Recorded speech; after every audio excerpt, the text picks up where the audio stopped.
Hai guys, balik lagi dengan kisah Amigo. Ada cerita apa hari ini?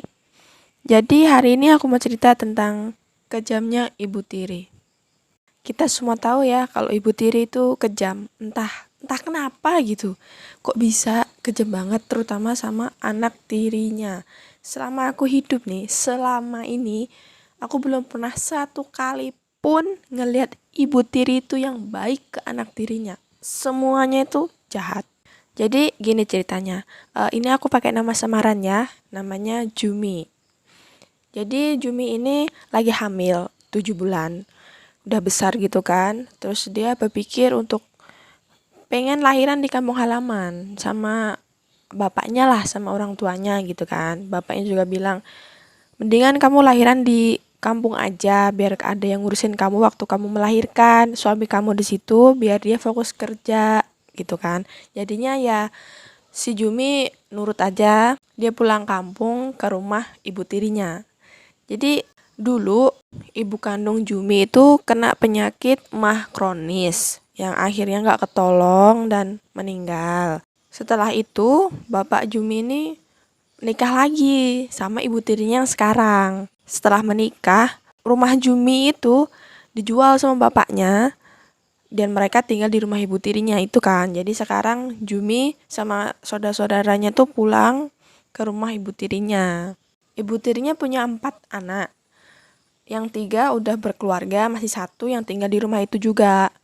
Nah di rumah itu si Jumi ya bersih-bersih rumah, ya nyapu, ngepel, kayak nyuci piring, nyuci baju gitu kan. Terus dia juga yang beli semua keperluan rumah, dia yang masak, dia yang beli semua kebutuhan. Yang lain tuh cuma tinggal makan aja gitu. Tapi Jumi itu nggak pernah ngerasa kayak terbebani sih, karena emang udah dari dulu udah lama banget kalau Jumi itu sering ngebantu bapak ibunya. Ya walaupun ibu tiri ya, tetap aja dia bantu. Tiap bulan si Jumi tuh rutin ngasih uang gitu. Ya biarpun nggak banyak, sedikit-sedikit pun tetap ngasih gitu. Kalau ibu tirinya sakit, ya Jumi pulang kampung ngurus ibu tirinya ini. Kurang baik apa coba kan Jumi ini. Tapi namanya ibu tiri ya, biarpun dibaikin tuh tetap kayak gimana ya, masih aja ada yang kurang gitu. Nah si Jumi ini ngeluh katanya tuh sakit perut, terus kayak pegel-pegel di pinggangnya. Dia periksa ke bidan, konsultasi gitu kan, kata bidannya itu sembelit. Katanya kalau ibu hamil tua itu emang sering sembelit, jadi dikasih obat sama bidannya kan. Tapi ternyata ya tetap aja sembelit, ya masih tetap aja sakitnya nggak hilang-hilang gitu. Beberapa hari kemudian nih habis konsultasi gitu kan, dia tuh merasa tuh perutnya tuh makin sakit sakit gitu. Dia makin bingung dong si Jumi ini. Jadi Jumi tuh nanya-nanya orang yang pernah melahirkan, pernah hamil gitu kan, kayak apa sih rasanya kalau hamil. Namanya kan dia baru pertama kali hamil kan, jadi dia masih agak takut-takut gitu, nanya-nanya kayak apa gini gini gini. Dan katanya tuh emang wajar kayak gitu, sakit gitu. Ada malam-malam dia tuh tengah malam kebangun karena emang sakit banget perut dia, kayak kontraksi gitu. Dia pokoknya nafasnya udah terengah-engah gitu kan karena nahan sakitnya itu. Terus sama bapaknya nih dibawa ke dukun bayi. Nah di dukun bayi situ dia nginep kan di dukun bayi itu, tapi nggak mau keluar gitu loh. Dan kata dukun bayinya belum ada pembukaan, jadi disuruh sabar. Kayak setelah seharian di rumah dukun bayi itu ternyata nggak melahirkan, jadi cuma kayak kontraksi gitu dan nggak ada pembukaan gitu kan. Lagi pula belum waktunya sih sebenarnya kalau menghitung bulannya. Jadi setelah reda sakitnya kan, si Jumi pulang ke rumah. Nah sampai rumah tuh si ibu tirinya tuh langsung kayak marah-marahin si Jumi gitu loh. Padahal kan Jumi sakit kan, kok malah dimarahin gitu. Jadi si ibu tirinya tuh kayak nyalahin si Jumi nih, makanya kamu tuh kalau hamil tuh jangan ini, jangan makan ini begitu. Baru pulang udah disalah-salahin, udah diomel-omelin kayak gitu, ya gimana gitu kan. Harusnya ditanya lah baik-baik kayak apa keadaannya, sakit kah atau gimana gitu, istirahat dulu. Ini enggak, bener-bener ibunya tuh menyerang gitu. Si Jumi ini kan mencoba buat sabar kan, ya udahlah pokoknya dia nggak terlalu dengerin kan ibu tirinya tuh ngomong apa. Tapi makin lama nih ibu tirinya tuh nggak berhenti berhenti, makin nyalahin lah, makin makin menjadi-jadi.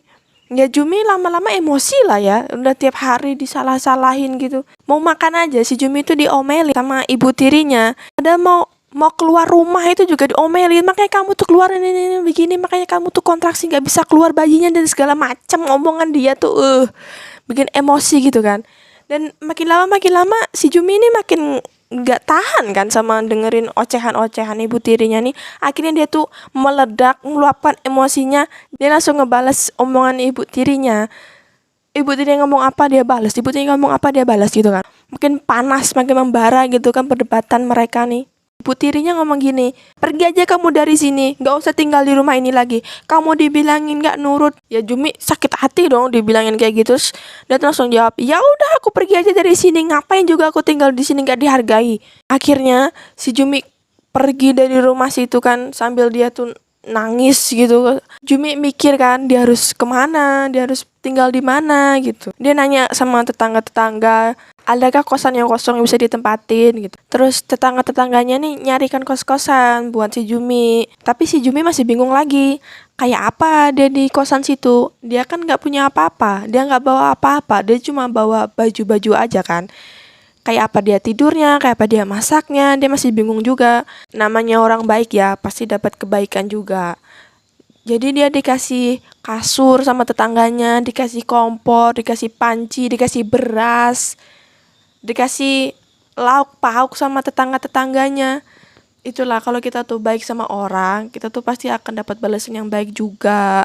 Si Jumi tuh bersyukur banget masih ada orang yang baik sama dia, masih ada orang yang mau nolong. Walaupun dia dijahatin sama ibu tirinya, tapi dia masih dapat kasih sayang, dapat perlindungan, dapat bantuan. Dan dia tuh bener-bener bersyukur banget. Bapaknya si Jumi ini ya tahu kejadiannya kayak apa yang terjadi di rumah tuh tahu banget gitu, tapi bapaknya nggak bisa ngapa-ngapain karena bapaknya kan istilahnya ya numpang di rumah ibu tirinya kan. Jadi bapaknya serba salah sih, dia bingung juga, dia harus milih yang mana, dia harus bela anaknya atau dia harus bela istrinya. Tapi bapaknya masih sayang sama anaknya, namanya masih bapak kandung ya, pasti dia masih sayang lah sama anaknya kan. Bantuin si Jumi beres-beres di kosan kan. Terus si bapaknya bilang gini sama Jumi, Jumi, insya Allah ya, kalau bapak punya rezeki yang banyak, nanti bapak bikin rumah biar kamu bisa tinggal di rumah situ dan gak dijahatin lagi sama ibu tiri kamu. Sabar ya, gitu bapaknya bilang gitu kan. Terus Jumi kan mau pulang ke rumah ibu tirinya, mau ngambil baju-bajunya tuh. Sampai rumah, ternyata ada anak ibu tirinya di situ. Anak ibu tirinya nih ngompor-ngomporin lagi, kayak ya nyalah-nyalahin si Jumi lagi gitu. Makin lagi mereka berdebat sampai teriak-teriak gitu kan. Pokoknya tetangga-tetangga tuh pada dengar semua gitu mereka ngomong apa kan. Semua yang ada di rumah situ nyerang si Jumi. Si Jumi tuh bener-bener sendirian di situ, bapaknya nggak bisa ngapa-ngapain juga, dia nggak bisa ngelawan, nggak bisa ngebantuin anaknya kan. Tapi Jumi nggak gentar, pokoknya walaupun dia sendirian dia tetap ngelawan. Dia langsung ngemas-ngemas bajunya, nggak peduli itu berantakan atau gimana, pokoknya langsung dikemas-kemas, dia keluar dari rumah situ, langsung pergi dari rumah situ. Jumi tuh jalan cepet-cepet gitu kan, karena dia tuh masih emosi juga, dan dia tuh sambil nangis di jalan gitu. Ya gimana gitu, coba kalian bayangin ada di posisi Jumi, dia tuh lagi hamil besar, malah diusir dari rumah situ kan. Padahal selama ini yang ngebantu ya Jumi, yang ngerawat ya Jumi, tapi balasannya tuh malah kayak gini gitu kan. Tetangganya yang ngeliat tuh semua nyamperin Jumi, terus dia bilang, yang tabah ya Jumi ya, kalau ada apa-apa, kalau perlu bantuan bilang aja sama mbak, nanti mbak bantu gitu. Kenapa sih gitu ibu tiri kok jahat banget gitu sama anak tirinya? Padahal kan biarpun anak tiri ya tetap anak kan. Kalau kamu yang merawat dia, yang dapat pahala kan kamu juga. Kalau kamu bisa bikin pinter anak itu kan kamu juga yang dapat pahala. Nanti kalau dia pinter, jadi soleh, dia bisa mendoakan kamu waktu kamu meninggal nanti, ya yang enak kan kamu juga gitu. Kebanyakan ibu tiri tuh cuma mau sama bapaknya tapi gak mau sama anaknya. Tapi dia maunya anak dia itu disayang sama bapaknya itu kan. Kurang apa coba si Jumi itu? Dia tiap bulan rutin ngasih uang, padahal anak ibu tirinya tuh aja nggak pernah ngasih uang, malah minta uang ke ibu tirinya. Tapi Jumi itu nggak pernah dihargai gitu. Dia tuh selalu dianggap orang lain di situ. Jumi itu nggak pernah dianggap kayak anak, dianggap kayak pembantu gitu. Masih mending pembantu dibayar. Kalau Jumi enggak kan? Malah Jumi yang ngasih uang. Kenapa sih kok jahat banget gitu nah ibu tiri tuh? Apa sih yang ada di pikiran ibu tiri tuh? Apa mungkin karena dia hanya anak tiri yang bukan lahir dari rahim kamu, kamu anggap dia orang lain? Kalau kamu mau nikahin bapaknya, ya harusnya mau juga dong ngurusin anaknya. Kalau emang gak mau ngurusin anak-anaknya, carilah yang bujang ya kan, yang gak punya anak, gak punya tanggungan. Kamu mau sama bapaknya, mau sama hartanya, tapi anaknya kamu sia-siain kayak begitu, kamu jahat-jahatin. Dan aku tuh ngelihat kayak kejadian kayak gini tuh banyak banget loh. Hampir semuanya, bukan hampir semuanya, semuanya ibu tiri itu jahat sama anak tirinya. Semuanya. Dan mereka nganggap tuh anak tirinya tuh orang lain, bukan bagian dari keluarga dia gitu. Makanya dia tuh entah kenapa benci banget gitu. Malah ada yang ngomong kayak gini, ya ngapain aku ngurusin anak orang, bukan anakku juga. Ya sekian ya cerita hari ini, mohon maaf ini agak emosi. Ada kata-kata yang kurang berkenan, mohon maaf ya. Sampai jumpa lagi di video selanjutnya. Dadah.